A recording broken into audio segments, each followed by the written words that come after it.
my Airbnb. I just got back from the South Carolina convention. I'm giving this a few minutes. Ooh, my hair is so messy. To build a little bit of a stream. I'm also tracking my Uber Eats order. First, let's talk about the South Carolina convention. It was a great convention. I mean, I've been to a bunch of conventions, so everyone always asks me, how does this compare? There were 42 people there. That's a nice showing. The convention was ran very professionally. Nice materials, like not a negative thing to say. Casey Crow, if I have the name right, is elected the new chair. I don't believe I know him. The one thing I will say that I thought was childish, this had nothing to do with the organizers of the party at all, was just some silly booth about join the loser brigade. Ugh, I can't talk, or something like that, because bigots are dumb. I agree, bigots are dumb. I don't know what that has anything to do with the loser brigade or anything. These really slanderous, false narratives in the party, those are not as dumb, but very few things are dumber than bigots, so I won't compare them. Actually, I think calling bigots dumb is underselling your case. I would come up with much more vituperative phrases, but I guess, dumb. Okay, I agree. I think that's it mildly, and I'd hate to see stupid shit like that at convention. But again, that had nothing to do with the organizers of the party or the official convention. Sometimes you can't help what kind of vendor booths that you have. I see there are, let me put up chat here. This isn't going to, so if anyone has chat, I should be able to see it. If anyone has any comments, you know me, I like to interact. And why isn't my Uber? I'm sorry, the lighting is really so crappy here. View orders. It's not showing the orders. I want to track because, again, I am in an Airbnb and I want to be able to meet my driver outside. Oh, it just says it's still being prepared. I guess I need to just have patience, Padiwan. Hello, Michael Meehan.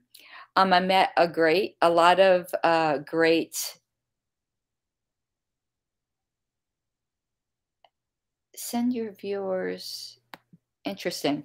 Are the JC committee opinions available anywhere yet? They will be put on Elpedia. I hope to do that tonight. To be honest with you, though, I'm extremely tired. I'm waiting for my food. After I get my food, I might sleep. But as soon as I can, I will put the opinions up. Tomorrow, there will be a long show before I leave South Carolina, because I have the plane's not leaving till 7. So probably when I get up tomorrow morning, I'll do a long stream. I'll maybe set up a little bit of a better camera, better microphone, and do a longer stream from my Airbnb before I leave for the airport.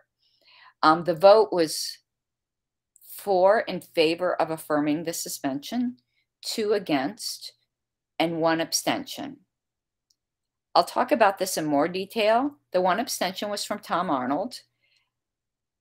I find that extraordinarily cowardly. You don't get on a JC to abstain. You are there to make hard decisions. Grow a set of balls and make the hard decisions.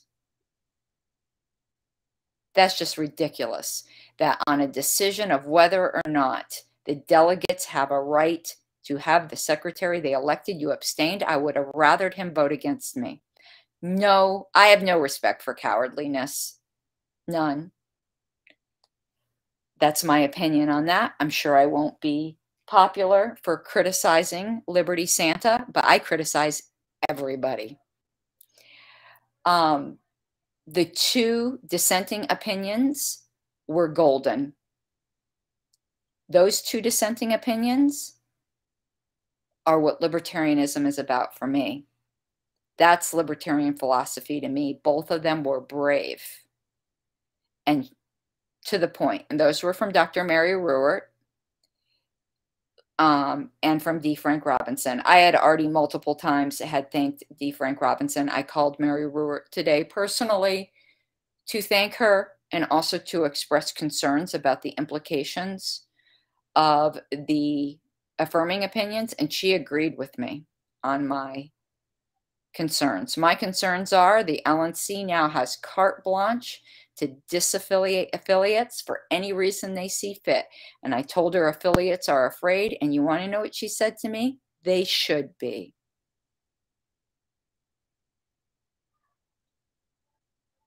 I can give you a summary of the rationalizations they use. They basically said they're not going to substitute their judgment for the LNC, which is cowardly, in my opinion, because I believe, let me tell you, I'm going to give a summary of what I thought was the worst part of these decisions. One, that they felt like they couldn't criticize the LNC. Two, they decided the charges were severable. They found many of the charges were absolutely without merit. But because they thought maybe one of them had merit, they affirmed the whole thing. That is what fucking prosecutors do. They throw the book at people and hope one thing sticks. And to have our judicial committee allow that to happen rather than just making sure you actually have a strong case is disgusting. The LNC could have brought them as separate charges that they voted on separately, and they didn't. Gross. And I also believe our judicial committee should follow the model we follow for juries. They thought the one on harassment had merit. Isn't that gross? So criticizing public figures for their performance is now harassment, offensive and harassment. That, and there's a court case that just came out on that today, having to do with other board members and members of the public criticizing school boards. And criticizing boards of public universities, where it is said that criticizing their public performance is not, it's a violation, actually, of the First Amendment. Now, I know this isn't the government silencing me, but I'm a free speech purist. We'll get into that tomorrow. And who I'm particularly upset with is Alicia Matson. Now, I know we wouldn't agree, and I knew she would vote against me, but she lied about me. She is fortunate I do not believe in libel laws. But if I'm guilty of harassment, Ms. Matson just harassed me by her very public criticism of me. But of course, I don't believe that, because criticism is not harassment. But she claimed I went after people's family members. That is a fucking lie. And I demand timestamps from Ms. Matson. Now, let me qualify that. If somebody's family member is also a public figure and somehow involved in whatever situation I am talking about, I will criticize. Like, for instance, if someone were to criticize me and they were also to criticize Wayne, my husband, that's perfectly fair. My husband is state chair of the Libertarian Party of Colorado. And if they were criticizing the Libertarian Party of Colorado, both me and my husband are fair game. I have a feeling Alicia is ass mad because I criticize her husband, Aaron Starr, who is another public figure. But of the people on the LNC, I do not criticize their family members. I never have. That is off limits to me. The closest I ever came to mentioning a family member, and it was not criticism. There might have been two times. One time, I mentioned that Aaron Adams has a disabled son, never mentioned his name, and I did not criticize. I said Aaron Adams is a wonderful mother because she has an adult disabled son, and she is a hero for how she takes care of her disabled son. That is the only time I ever mentioned anyone's family members. The only other thing I could think of is at the LNC meeting, Mr. Longstress, actually, I could think of two other things, and both of them are fair game. I said Mr. Longstress' spouse, whose name I never mentioned, sat at the LNC meeting and glared at me the whole time. That's not harassing somebody's family members or bringing them into it. If you bring your family member to the meeting and you have them glare at me the whole time, it's fair game to mention it. But I'm not even sure I ever even mentioned that on a stream.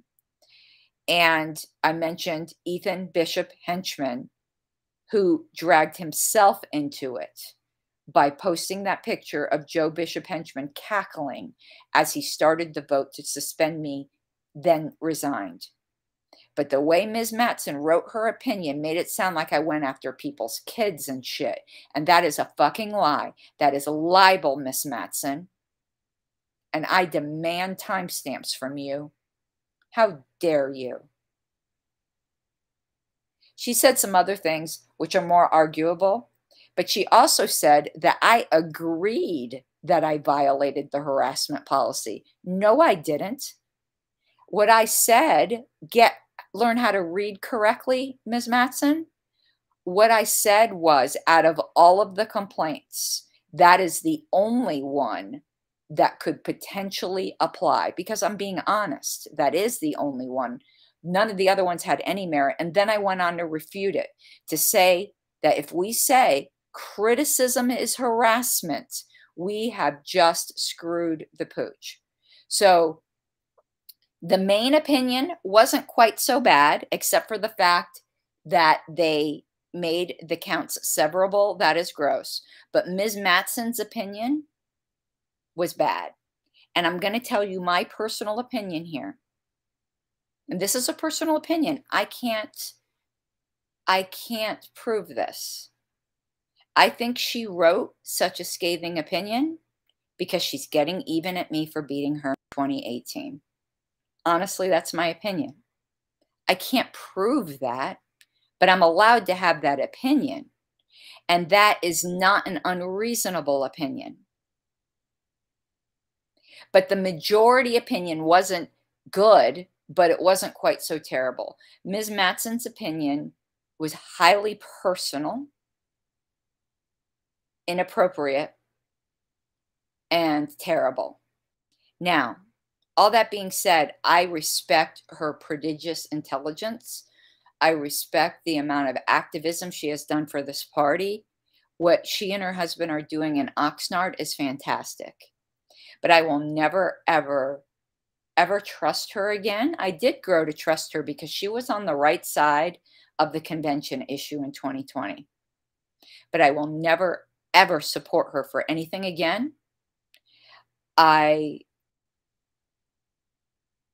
said, if the LNC had divided the question and still voted you out on all the charges, then could the JC have severed them? Yeah, well, the JC wouldn't have had to sever them. They would have considered each one individually because they were voted on individually. But they didn't divide the question. And the LNC itself, in their votes, none of them could agree on which of the ones they were voting me out on. So how does the JC know that whatever ones they thought had merit had a 2/3 vote? They don't. This is such a shitty decision. It really is. It is such a shitty decision. So, well, I will always respect Ms. Matson's intelligence, her skills, her activism.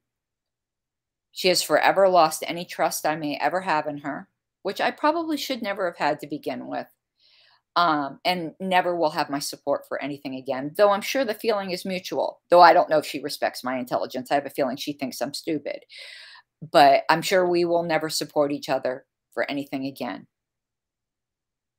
But that's the way it goes.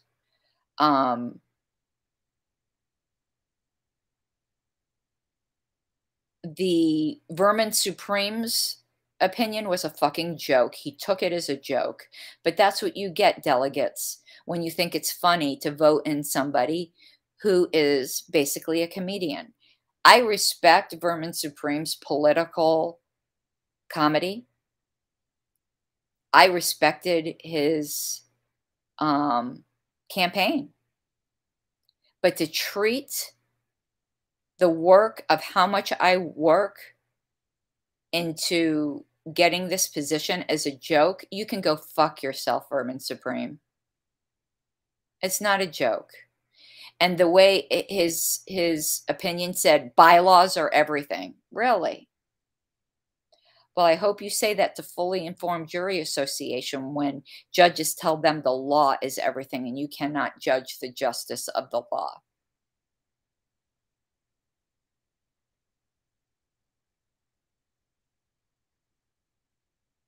So the whole thing was, Vermin was a joke. I kind of expected that. Alicia, I expected to be rather nasty to me, and I wasn't surprised, but I was surprised that she made up something. I do not go after family members. Family members are off limits. I have always said so. I want timestamps from Ms. Matson. And if she can produce a timestamp where I fucked up and did something like that, I will gladly repent of that because family members are off limits. Jim Turney, concurring didn't surprise me. Jim Turney has always been very pragmatic. I expected his vote, not particularly disappointed in it.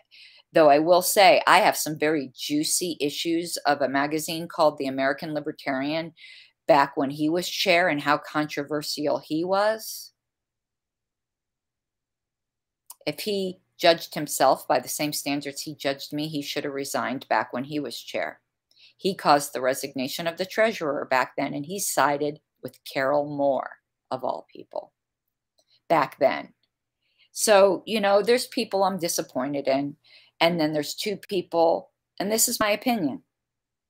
I'm sure they won't like this opinion either. But what are they going to do? And then, Alicia Matson's. Tomorrow I'll get into it because she contradicted herself very badly on the nap on something she had said to me when we were in a bylaws committee, but that's okay. She's a prodigious intelligence. She's a fantastic parliamentarian.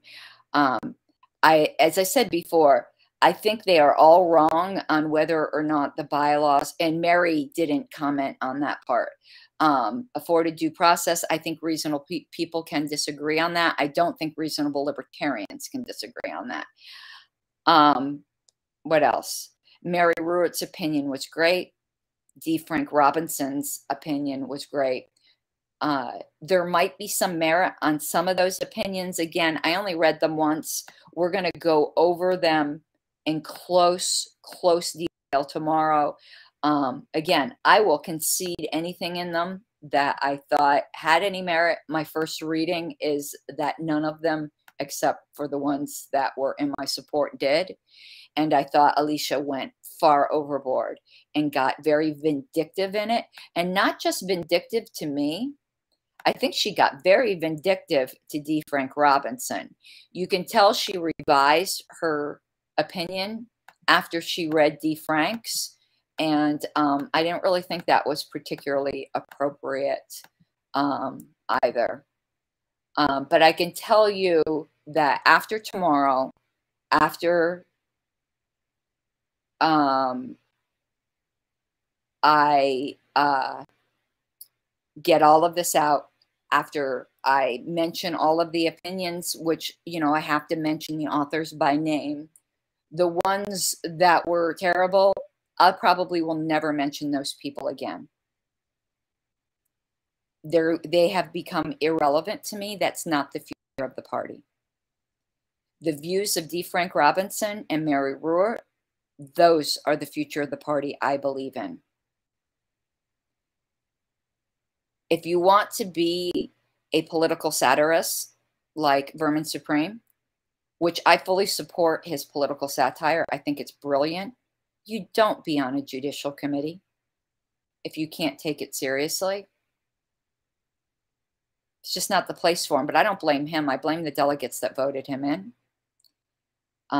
Again, Jim is just more of a pragmatist. We just philosophically disagree. I actually don't have any hard feelings towards Jim. We just don't agree, and I won't support him for anything. And I'm sure the feeling is likewise. Again, Tom Arnold being a coward. Don't know what to say about that. I will never vote for a coward. You don't abstain on a judicial committee decision unless you're the chair of the judicial committee. Even then, I wouldn't have agreed with an abstention, but at least I would have understood it. Oh, the last one, Chuck Moulton, my biggest disappointment. But then again, Chuck has changed. I originally encouraged Chuck to first run for the Judicial Committee in 2016 because I felt that his ethics on those types of issues were absolutely impeccable. And his judgment was impeccable. I will never question Chuck's ethics. I do not believe Chuck is unethical. I believe he is a very, very ethical person.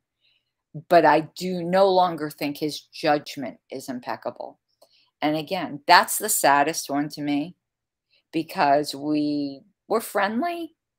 Not that friendship should have anything to do with this, but if I can't trust someone's judgment in something like this, I can't trust their judgment as a friend. I used to ask his opinion on things as a friend. Those days are over. I told you, oh, hold on one second. I think, nope, I still can't see my order. I told you the biggest disappointment of this was going to be people I could no longer respect. And that's the biggest disappointment. So we're going to go over all of this in detail tomorrow. Before we go into it in detail, though, I will get it up on Lpedia so that you should, so that you can follow along. And I'd love to hear your opinion. There might be some of these that you agree with. One thing Mary Ruhr put as like advice to me at the end, and I actually agree with her advice. But when we talked about it, she understood why I did what I did. She had said in the future that perhaps when I criticize people, I want to use less profanity. That's a style issue. And I actually agree with her. But I explained to her that what caused the extreme anger on my part, which brings out the profanity, was that all of this really wasn't about New Hampshire. It was, hey, Joe, how are you doing? I'm glad you have a sense of humor. I actually have been blinking. And I hope you are doing well, Joe DiPasquale. I forgot what I was going to say now because I was laughing about the lizard people thing. Shit, what was I saying? I don't even remember now. Oh, I think I was saying I won't mention it. Oh, you may agree with some of these. Oh, and the whatchamacallit, the oh, she said she hopes in the future I use less profanity. I hope in the future I use less profanity. But I explained to her the profanity came from a place of extreme anger over COVID. Because secondarily, and she agreed that the timing on this was shitty and that I was a whistleblower, by the way. The New Hampshire thing was secondary. What people don't understand is that the main whistleblowing I did was on the LNC's utter incompetence in handling COVID. And I saw lives ruined. I knew, not personally, but of people who committed suicide, of people whose children's futures are ruined, whose businesses are ruined. And I do not believe in being polite in the face of that. And when the party that's supposed to stand for liberty did nothing, that earned my profanity. And I hope in the future, nothing like that ever does happen again. So I told Mary I agreed with her advice, and that isn't my typical style. But we'll go over this. I'll probably be a very, very long live stream tomorrow. Oh, Jonathan's going to put it up on Lpedia. Thank you, Jonathan. Jonathan, there was also something else that needed to go up on Lpedia. It was, I think, Star Child's brief. There was some other brief that came in that I didn't put up there. And Mary Ruhr even put in her opinion, don't be surprised when she's reelected in Reno. I hope she's right. but very, very disappointed in the shallowness of our judicial committee. And very, very disappointed that Matson let herself get personal. But I can tell you this, I will never, ever, ever, ever, can I say ever again, stop criticizing public figures. You can remove me from every position I ever hold in this party or in any other organization. I will never stop criticizing public figures. Public figures who cannot take criticism or who think they shouldn't be criticized because they call that harassment are disgusting human beings. When you're a leader, that's what you signed up for. I had this fight in Colorado long before I had this fight on the LNC. I brought this up to people before, and I will bring it up again tomorrow. Go look at the group called Colorado Libertarians Uncensored and look at the masthead for it, where it says that any public figure that thinks they're above criticism is gross as fuck.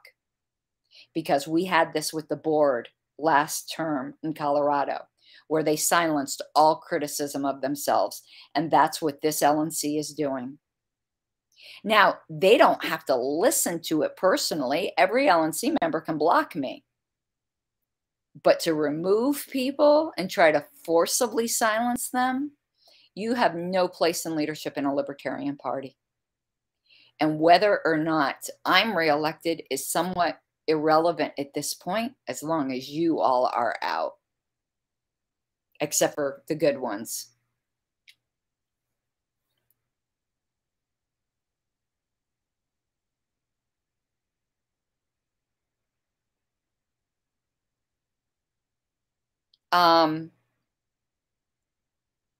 Jonathan, I don't know what you mean you saw what on Discord. I'll post. Well, I'll end up posting these if you don't. I mean, anyone who has copies of these can post them. I mean, they're public now. There's nothing wrong with that.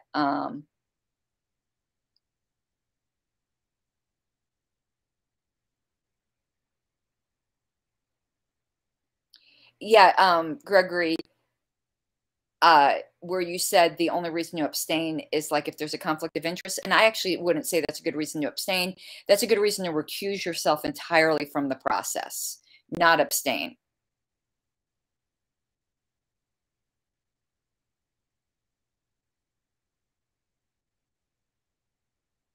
So, yeah. Right now, I have copies. The JC has copies. I sent copies to my team, which is JJ, Mike, and DL. If anyone here, you want to throw me your email address, I have no problem forwarding it to you. I'm just super tired right now, and I want to eat. But I will get it up on Elpedia because I do want everyone to read them before tomorrow. I'll schedule the stream for tomorrow. And again, if anyone like agrees on any points of them, you're not going to offend me or anything like that. I'm not looking for yes men. And again, in my second reading, I may find some points of agreement. I doubt it. I'm just trying to keep an open mind. I'm glad it's over with at this point. I'm glad I know my marching orders. I can tell you that I asked Mary Ruwart to give my nomination speech in Reno because that's how impressed I was by her opinion. She told me that she's not even sure if she's going to the convention, which I understand. Mary Ruwart is getting up there in years and she's got other things to think about. But if she's willing, I might even ask her to do it by video if she's not going to be there. Mary Ruwart gave my initial nomination speech when I first ran for secretary in 2018. And it would mean a great deal to me if she gave it to me again. Otherwise, I'm just going to speak for myself. Again, I may not get reelected. And honestly, it wouldn't be the worst thing in the world probably to happen to me. This party has aged me. And turned me cynical in a way I'd never been in my life, robbed a lot of my joy, but I believe in liberty. But I just wanted to give you guys the update on my initial impressions and to let you know that tomorrow I will be dissecting it and then be over it. I don't want people to think that this is like all I'm going to talk about for the next few months. I really want to move on. I've got a lot of other things. I've got a lot of other things to do. And was there anything else today that happened? I know there were some things with RCB and stuff that had absolutely nothing to do with this that I'd love to go over with you guys, but I want to do that on a different show, some time frames for petitioning in Colorado and things like that. Okay, everyone, I super appreciate you. Just fair warning, because it triggers all the right people. I'm going to monetize the fuck out of my analysis tomorrow. And yeah, which means I've got to not cuss, because otherwise YouTube demonetizes everything. All right, guys, I will see you tomorrow. I am super tired. All the traveling, I'm getting too old for this. I hope you have an awesome night. Bye-bye. And I do have to chat more about Delaware, by the way, Amanda. Okay, bye-bye.